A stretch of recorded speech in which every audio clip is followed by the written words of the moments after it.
Welcome to the Digital Marketing News. I'm Tiffani Allen. And with your first story this week, I am Joshua Nite. Yes. You know what I like? What? Winning. Yeah. You know where I like winning? On the internet. Yes, because that's the only place that somebody my age can win now. You know, like the basketball court, not happening, playground, courtroom, probably not. But social media, absolutely. It turns out I am not alone. B2B marketers are also winning on social media. Hey. Turns out, guess what the top social media platform for B2B marketing is?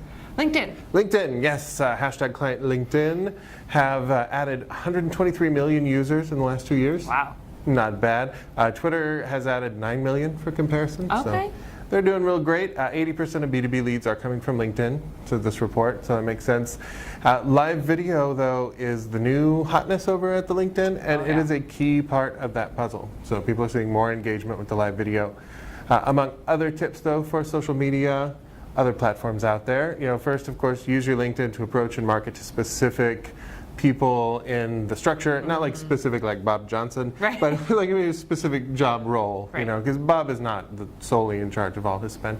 Yeah. But you can augment with the other platforms. You use Facebook, they say, to boost awareness and authority and kind of interact with your community. Use Twitter to build connections. I know we as an agency feel like Twitter is a powerful tool for getting to know influencers, sharing their stuff, promoting their stuff, spreading the love around. Instagram, they said, is also a thing that B2B businesses should be involved in. It is a good way to build brand attention, and of course, if you have some stunning visual components to your brand, that's the place to go with that. Right.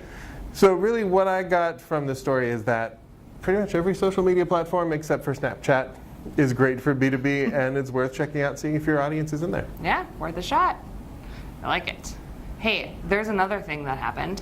No, I don't believe it. Yeah. So, according to the 2019 edition of Edison's The Infinite Dial. Infinite dial. It is infinite. Podcast listeners are increasing sharply year over year. Nice. Yeah, absolutely. I mean, I listened to my first podcast this year. Oh, yes? Yeah. And how many are you listening to now? 4. That's how it works. That's right.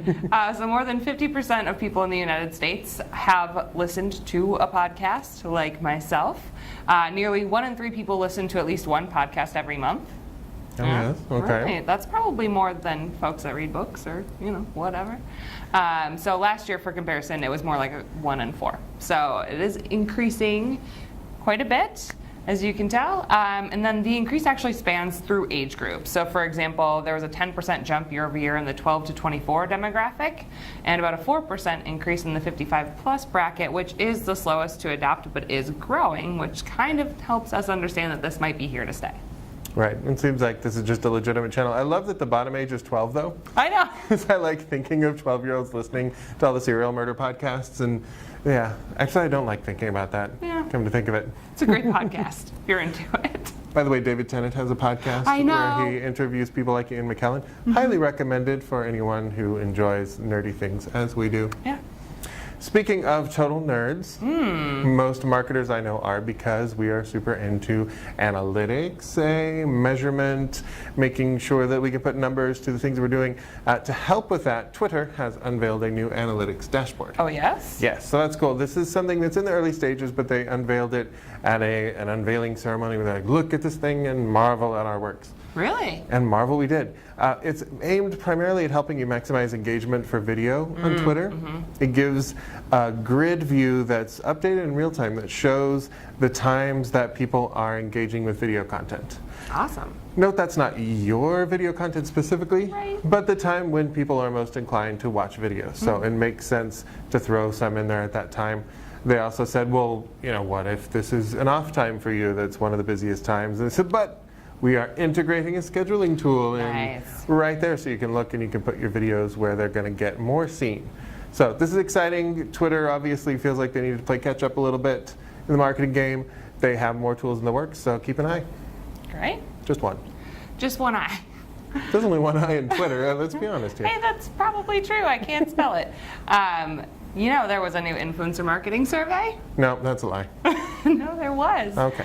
It was mostly B2C focused. There were some B2B folks in there, and it was from Media Kicks, and just kind of outlined some of the top challenges and thoughts about influencer marketing on the whole. So 80% of marketers feel influencer marketing is effective. 89% say that ROI is comparable or better than other marketing channels. But what's interesting? What is interesting? One of the top concerns or top challenges were measuring improving ROI. Right? So they're going to say that it's comparable or better, but we're not sure. We're not exactly sure, right? But it is something that you should continue to do, is measuring that ROI. And then, of course, finding the right influencers is another top challenge. So, again, that's kind of one of the benefits of working with an agency in that front, because there are a lot of relationships that can be formed, but finding those influencers, it can be a moving target. So it is something to think about. What would be relevant to your niche? What are you trying to convey in terms of messaging? And do these people line up what you're looking for?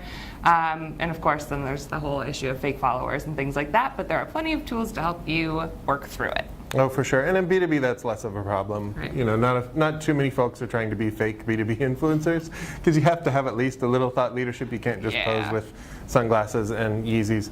And you can. Did we say Yeezys? Somebody should. Perfect. Yeah. Scott Brinker, I think, really likes his Yeezys. So I'm just saying. Finally, for our last report, though, there was another little Outlook for Data report that came out that I thought was kind of interesting. Yeah. This is from our good friends at the IAB, their annual 2019 Outlook for Data. Yeah. Wait, I say annual. Last year it was the 2018, wasn't the 2019? So it's their annual report. Right. This year. It comes out once a year, it turns out. Yeah. But the top data priorities that were listed in this report, data users said that they are going to prioritize cross-channel initiatives above all others in 2019. So that includes measurement and attribution, of course, cross-channel, and then audience identification and matching cross-channel. Cross-channel. Because, you know, we're aiming at this kind of omni-channel, doesn't matter where people contact you, consistent experience, so being able to measure across all those channels is a super big deal, I feel like. Yeah, definitely. I think there are some challenges, too, that were surfaced by the study, which makes sense. So one is the looming threat of heightened government data regulation, GDPR and what have you. Totally makes sense. So about 52% of respondents said that, which is by and large the biggest concern. Other than that is siloed organizational data. So who owns what data and how can I get to it is another concern. Difficulty improving ROI rears its ugly head here too, with about 33% of folks saying that was a challenge. And then of course lack of internal experience, not necessarily gathering the data, but analyzing the data, making it into something useful is another key challenge.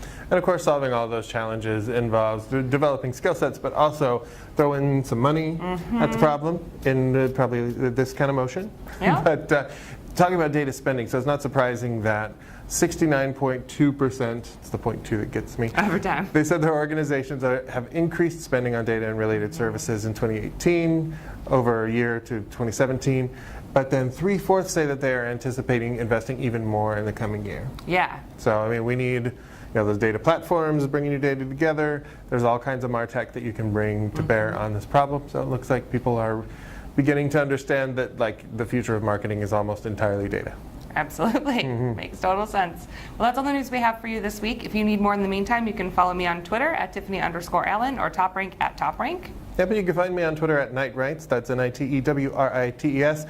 If you love what we're doing, please hit the subscribe button and ding the bell so you get notifications when we do cool stuff. And please do check out the TopRank blog for all of our content from this week and in-depth coverage of the stories that we just talked about with our faces. All right, well, we'll see you next week. Thanks for tuning in. Bye.